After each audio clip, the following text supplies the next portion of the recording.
अस्सलामुअलैकुम, क्या हाल चाल है आप सबका। उम्मीद है कि आप सब बिल्कुल खैरियत से होंगे, मज़े में होंगे और अपने अपने घरों में खुश आबाद होंगे। आज हम बनाएंगे बहुत ही सादा लेकिन खाने में नहायत ही लजीज देसी स्टाइल का डिनर, जिसको खा के आपको मज़ा आ जाएगा।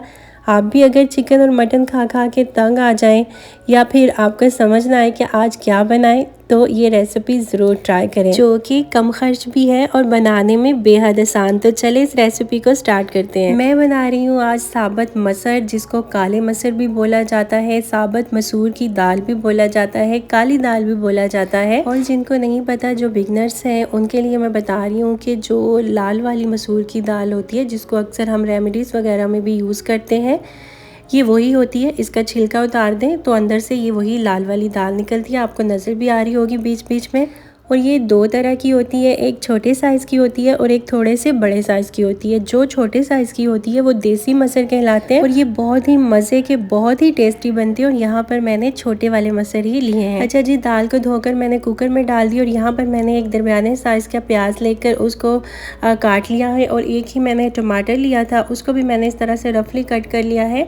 और साथ मैंने 3 से 4 हरी मिर्चें ली हैं और उनके बीच में इस तरह से कट लगा लिया है। आप अपनी मर्ज़ी से मिर्चें डाल सकते हैं। 3 मैंने लहसुन के जवे लिए थे और उनको भी मैंने इस तरह से बीच में से कट करके इनके दो दो हिस्से कर लिए हैं। और छोटा सा मैंने अदरक का टुकड़ा लिया था, उसको भी मैंने इस तरह से बारीक काट लिया है। आप चाहें तो लहसुन अदरक का पेस्ट भी डाल सकते हैं। मैंने यहाँ पर फ्रेश इस्तेमाल किया है। और अब हम इन तमाम चीज़ों को दाल के अंदर ऐड कर देंगे। अच्छा जी, अब हम इसके अंदर पानी शामिल करेंगे। मैंने 1 कप दाल का लिया था, ये वाला 1 कप मैंने दाल का लिया था और इसी से नाप के हम पानी डालेंगे।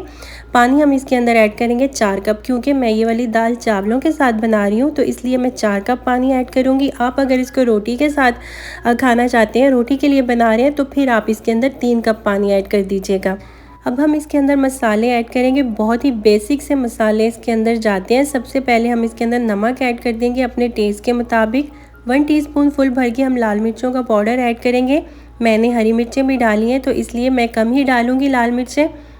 और साथ ही हम डालेंगे 2 टीस्पून फुल भर के हम इसके अंदर सूखे धनिए और ज़ीरे का पाउडर ऐड कर देंगे। ये हम 2 टीस्पून डालेंगे। और आखिर में जाएगी इसमें ½ टीस्पून के जितनी हल्दी। तो बस यही मसाले इसमें जाएंगे। और अब हम क्या करेंगे, कुकर को बंद करेंगे और तकरीबन 15 से 20 मिनट के लिए इसको प्रेशर लगा देंगे। ये दाल बहुत ही जल्दी गल जाती है। आप अगर इसको कुकर में नहीं बनाना चाहते तो आप 1 से 2 घंटे के लिए इसको भिगो के रख दें और उसके बाद आप इसको पॉट में भी बना सकते हैं। उसमें भी ये बहुत ही जल्दी बन जाती है, क्योंकि ये बहुत जल्दी गल जाती है। चलिए जी, यहाँ पर मैंने कुकर को प्रेशर लगा दिया है। 15 से 20 मिनट में हमारी दाल जो है वो रेडी हो जाएगी। कुकर को खोलेंगे, दाल को तड़का लगाएंगे और हमारी दाल जो है वो बनके तैयार हो जाएगी। तो ये देखें, यहाँ पर मैंने प्रेशर हटा दिया था, दाल हमारी अच्छी तरह से गल चुकी है। मैं इसको कढ़ाई में ट्रांसफ़र करती हूँ ताकि आप लोगों को अच्छी तरह से नज़र आ सके। चले जी, यहाँ पर मैंने दाल को कढ़ाई में ट्रांसफ़र कर दिया है। दाल हमारी अच्छी तरह से गल चुकी है, लेकिन जब आप कुकर को खोलेंगे तो आपको पानी अलग, दाल अलग इस तरह से नज़र आएगा। तो आपने दाल को अच्छी तरह से थोड़ी देर के लिए इस तरह से घोटना है। चम्मच की मदद से ही आपने इसको थोड़ा सा मैश कर लेना है, जिससे दाल का जो टेक्सचर है वो बहुत ही क्रीमी हो जाएगा और सारी चीज़ें जो है वो आपस में यकजान हो जाएंगी। इस तरह से आपको अलग अलग नज़र नहीं आएगी। और ये देखें, दाल यहाँ पे अच्छी तरह से गल चुकी है। इसको आप इस तरह से चेक करेंगे तो आपको अंदाज़ा हो जाएगा कि दाल हमारी कितनी अच्छी तरह से गल चुकी है। यहाँ पर फ्लेम को मैंने मीडियम पे रखा हुआ है और दाल यहाँ पे काफ़ी थिक भी हो चुकी है। अब हम क्या करेंगे, इसके अंदर 1 टीस्पून के जितना लेमन का जूस ऐड कर देंगे। आप इसकी जगह पे इमली भी ऐड कर सकते हैं। मैं ये दाल चावलों के साथ बना रही हूँ, इसलिए मैंने इसके अंदर लेमन का जूस ऐड किया है। चावलों के साथ खट्टी खट्टी दाल बहुत अच्छी लगती है खाने में, और वैसे भी इस दाल के अंदर थोड़ा सा खट्टा टच बहुत ही अच्छा लगता है। तो आप अगर पसंद करते हैं तो इसके अंदर लेमन या फिर इमली ऐड कर सकते हैं। और अगर आप इसको रोटी के साथ खाना चाहते हैं तो फिर इस पॉइंट पे आप इसके अंदर क्रीम भी ऐड कर सकते हैं। उससे भी दाल का जो टेक्सचर है वो बहुत ही क्रीमी और बहुत मज़े का हो जाता है। अच्छा जी, दाल हमारी रेडी हो चुकी है। इसके नीचे हम फ्लेम को लो पे कर देंगे और अब हम इसका तड़का रेडी करेंगे। उसके लिए हम एक पैन के अंदर ½ कप के जितना ऑयल ऐड कर देंगे। मैं इसी तड़के के साथ चावल भी बनाऊंगी, तो इसलिए मैंने ज़्यादा ऑयल डाला है। आप अगर सिर्फ दाल बना रहे हैं तो फिर आप कम ऑयल इस्तेमाल कीजिएगा। अच्छा जी, यहाँ पर ऑयल गरम हो चुका था तो अब हम इसके अंदर प्याज और लहसुन ऐड कर देंगे। एक लार्ज साइज़ का प्याज मैंने बारीक काट के रख लिया था, वो मैंने इसके अंदर ऐड किया है और साथ ही मैंने 4 से 5 लहसुन के जवे ले लिए थे और उनको भी बारीक चॉप कर लिया था, वो भी मैंने प्याज के साथ ही ऐड कर दिए हैं। अब हम इसके ब्राउन होने का वेट करेंगे। चलें जी, यहाँ पर प्याज ब्राउन हो चुका था तो मैंने इसके अंदर 1 टीस्पून ज़ीरा ऐड कर दिया है। इसको भी थोड़ा सा फ्राई कर लेंगे और उसके बाद इसमें से आधा तड़का हम दाल के अंदर शामिल कर देंगे। तो तड़का हमारा रेडी हो चुका है। फ्लेम को ऑफ करते हैं और इसको हम ऐड करते हैं दाल में। थोड़ा सा इसको मिक्स कर देंगे और उसके बाद हम इसको कवर करके तकरीबन 5 मिनट के लिए लो फ्लेम के ऊपर पका लेंगे। तो बस हमारी दाल जो है वो रेडी हो जाएगी। चलें जी, दाल हमारी जो है वो रेडी हो चुकी है। तो दूसरी तरफ अब हम तड़के वाले चावल बना लेते हैं। उसके लिए जो बचा हुआ तड़का था वो मैंने इस पॉट के अंदर ऐड कर दिया है और इसको थोड़ा सा पकाएंगे और फिर हम इसके अंदर ऐड कर देंगे पानी। मैंने 1 गिलास चावल लिए तो 2 गिलास हम इसके अंदर पानी का ऐड कर देंगे और साथ ही 1 चिकन क्यूब भी इसके अंदर डाल देंगे। इससे बहुत ही मज़े के चावल बनेंगे। चिकन क्यूब डालने के बाद मैंने नमक टेस्ट कर लिया था, थोड़ा सा कम लग रहा था तो उसको मैंने एडजस्ट कर दिया है और नमक डाल के यहाँ पर पानी पकने लग गया था तो उसके अंदर मैंने चावल ऐड कर दिए जो कि मैंने पहले से भिगो के रखे हुए थे। चले जी, चावल हमारे पक रहे हैं और यहाँ पर हम फ्रेश हरा धनिया काट के डाल देंगे दाल के ऊपर। इसको आप स्किप मत कीजिएगा, लाजमी डालिएगा। हरा धनिया बहुत ही अच्छा लगता है इस दाल में। और ये देखिए, यहाँ पर चावल हमारे पक रहे हैं। जब तक इनका पानी खुश्क होता है तब तक हम बाकी काम कर लेते हैं, बर्तन वगैरह धो के रख लेते हैं। आप लोगों ने अगर अभी तक मेरे चैनल को सब्सक्राइब नहीं किया तो जाके मेरे चैनल को सब्सक्राइब कर लें और साथ में बने हुए बेल आइकन को भी प्रेस कर दें ताकि मेरी हर न्यू वीडियो का नोटिफिकेशन बर वक्त आपको मिल सके।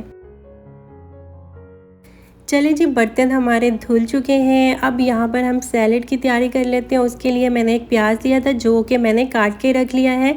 साथ ही मैंने खीरे लिए हुए हैं और 2 ये छोटे छोटे टमाटर लिए हैं तो इनको हम बारीक सा चॉप कर लेंगे। जैसे हम कचूमर सैलेड बनाते हैं ना, बिल्कुल उसी तरह से हम सैलेड को रेडी करेंगे।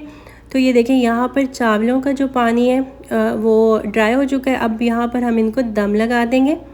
फ्लेम को मैंने बिल्कुल लो पे कर दिया है, दम वाली फ्लेम कर दिया है इसके नीचे और इस सुराख को हम बंद कर देंगे ताकि अच्छी तरह से चावलों को दम आ सके। सैलेड भी हमारी यहाँ पे रेडी हो चुकी है। अब इसके अंदर हम बारीक कटा हुआ हरा धनिया डाल देंगे, थोड़ा सा लेमन जूस डाल देंगे। आप चाहें तो नमक वगैरह भी ऐड कर सकते हैं इसके अंदर। अच्छी तरह से इसको मिक्स कर लेंगे तो बस यहाँ पे हमारी मज़ेदार सी सलाद जो है वो भी रेडी हो चुकी है। और इधर चावलों को दम पर रखे हुए तकरीबन 20 मिनट हो चुके हैं तो अब हम इनका दम खोल लेते हैं। तो ये देखें, यहाँ पे हमारे कितने मज़ेदार चावल जो हैं वो तैयार हुए हैं। इसके अंदर हमने कोई मसाला नहीं डाला, उसके बगैर ही ये इतने मज़े के बनते हैं ना कि आप सारे पुलाव और बिरयानियों को भूल जाएंगे। ये सादा चावल ही इतने मज़े के लगते हैं। इस दाल के साथ ये तड़के वाले चावल बहुत ही मज़े के लगते हैं। तो मैं जब भी ये दाल बनाती हूँ इसके साथ यही वाले तड़के वाले चावल बनाती हूँ। लेकिन अगर आप चाहें तो आप चावलों को बॉईल भी कर सकते हैं। ज़रूरी नहीं है कि आप भी यही वाले चावल बनाएं, आप इनको वैसे भी बॉईल कर सकते हैं। तो यहाँ पर हमारा बहुत ही मज़ेदार सा सादा सा देसी स्टाइल का डिनर जो है वो रेडी हो चुका है। ट्रे मैंने सेट कर दी है और मैंने साथ में थोड़े से पापड़ भी फ्राई किए हैं, वो भी इन दाल चावलों के साथ बहुत ही मज़े के लगते हैं। और यहाँ पे आप दाल चेक कर सकते हैं कितनी मज़े की बनी है और इसका टेक्सचर चेक करें आप, कितनी क्रीमी बनी है ये। तो मुझे तो ये साबुत मसर की जो दाल है वो बहुत ही ज़्यादा पसंद है, मेरी फेवरेट दाल है ये। आप में से किस किस को साबुत मसर की दाल पसंद है मुझे कमेंट करके ज़रूर बताइएगा। तो चलें जी, ये तो थी आज की रेसिपी। अगर आपको वीडियो अच्छी लगी हो तो इसको लाइक और शेयर ज़रूर कर दीजिएगा। इंशाल्लाह मिलते हैं फिर किसी और रेसिपी के साथ। तब तक के लिए अपना ढेर सारा ख्याल रखिएगा और मुझे दुआओं में याद रखिएगा। अल्लाह हाफिज़।